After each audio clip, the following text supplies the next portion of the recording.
If you travel about an hour outside of Savannah, Georgia, you'll hit Hilton Head Island. This is a beach resort community that doesn't do beach resort stereotypes. What sets this place apart is what you won't find here. No overdevelopment, no high-rises, no flashy neon signs. You'll have trouble even finding streetlights. Hilton Head is a community where the environment takes center stage, where the food is local and right off the boat. And here's the cool part, they've got a music scene that rivals most major cities. These are just some of the hidden gems of Hilton Head Island. Located in the low country of South Carolina, Hilton Head Island is one of the treasures of America's Atlantic coast. People have been living here for hundreds of years, attracted by its fertile land, mild climate, and of course, the sea. Shrimping is a big part of life in South Carolina, and here at Hilton Head, between June and December, shrimp are in the nets, which means they're on the menu. Here's the best part. You can join in on the harvest. For about 40 bucks, you jump on this boat, the Tammy Jane, and go trawling for your own shrimp. Wish me luck. Sure, it's great to eat, but it turns out it's also a lot of fun to catch. And if you just ask and happen to have a spare $40 lying around, you get to go out on the boat and shrimp. And you might even learn something. We spend a little bit of time as we travel out to the shrimp grounds showing people what they're likely to encounter in the net. Talk about the environment here, what makes it such an environment full of food and full of life. But you know, if you ask kids where food comes from, they tell you the store. That's right. So this is an opportunity for people to actually see the process and the product.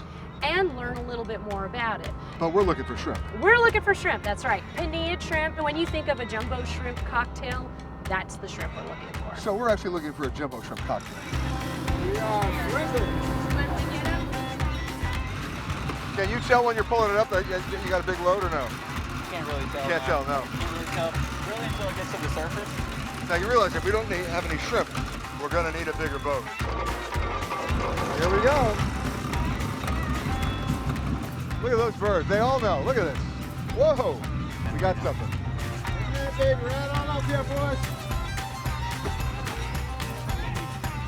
There's some shrimp for you.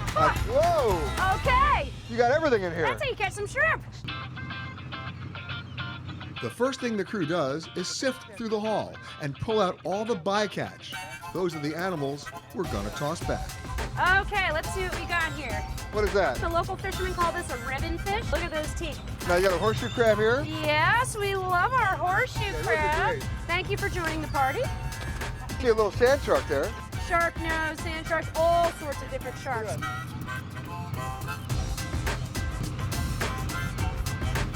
Hold your hands together with your pinkies touching. There you go. Oh yeah. There's a juvenile butterfly right He goes back in, right? He goes right in the Okay, water. right in. That's Here we right. go. We need help. We need help rescuing these guys. We Whoa. don't want anyone to suffer from the trawl. Mostly what we're left with, we do have some small bait fish here on the table. You give these to the birds now. Yes, most of these we can throw to the birds. Give me one of those. There you go. Okay, just throw them Throw out. it high. Okay, here we go. I'm throwing it up. Here we go.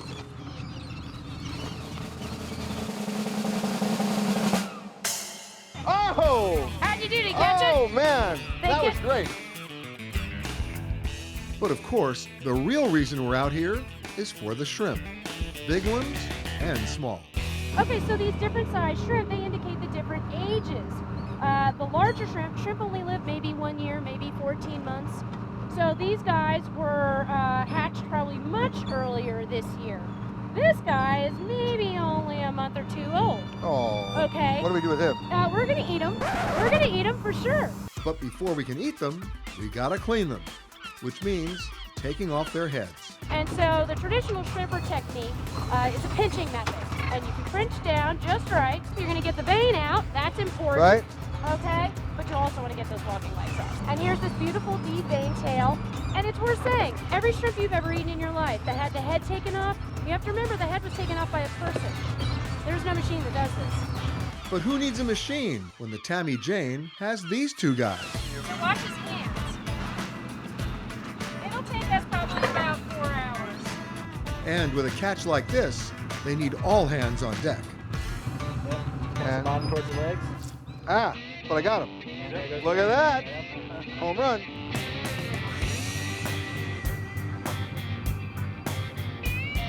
Yes. All right. Here's the thing. I do one of these every 10 minutes. These guys do 20 of them every 30 seconds. Who's going to keep their job at the end of this trip? These guys.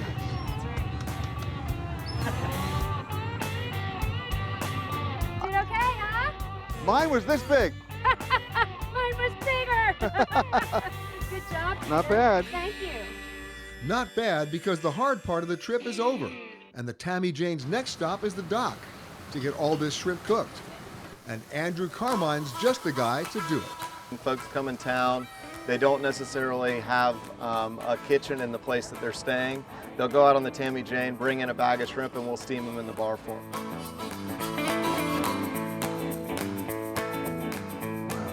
Look at this. Whoa. There's not enough food here. Fresh out of the ocean and right onto the table. That's how you eat on Hilton Head Island. Now, if shrimping's not really your speed, Hilton Head's got plenty of other hidden gems right on land. If you're looking to experience firsthand a commitment to conservation, then you head to the Sea Pines Nature Preserve. Over 600 acres of forest, home to 200 species of birds, and Native American structures as old as the pyramids. And, oh yeah, they got horses. Sea Pines is a sprawling preserve that's just a short hop away from the coast. I mean, it's one thing to go to a beach community and then you find yourself in the middle of a preserve like this. It's unbelievable. This natural environment protected here on Sea Pines. I mean, you got 600 acres. 600 acres, we got freshwater lakes, wildflower meadow, hardwoods. And you get to ride the horses. You get to ride horses, you can hike, you can bike, you can go by boat, you can fish, bird watch. You got it all. We have it all. One of the most fascinating parts of Sea Pines is the shell ring. Built nearly 4,000 years ago by Native Americans, this circular mound of discarded shells once marked the border of a prehistoric Indian village. The village is long gone, but some of the neighbors are still around.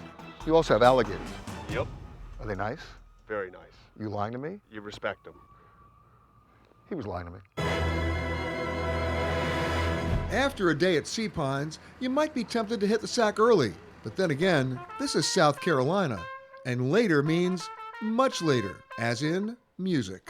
When you think of jazz, Hilton Head doesn't immediately come to mind. In fact, you'd never expect to find a place like the one behind me inside a small shopping mall. But guess what? For the last 15 years, the Jazz Corner's been attracting some of the best musicians in the world. Hilton Head has always had the waterfront and the golf courses, but only fairly recently has it added some new attractions. Hilton has become now much more of a cultural center. And the first thing that comes to your mind is that it's so remote compared to other metropolitan areas. But I think one thing we prove, you present quality and you present it in terms of a total experience. People, they'll come. And come they have, thanks in part to places like Bob Masteller's Jazz Corner.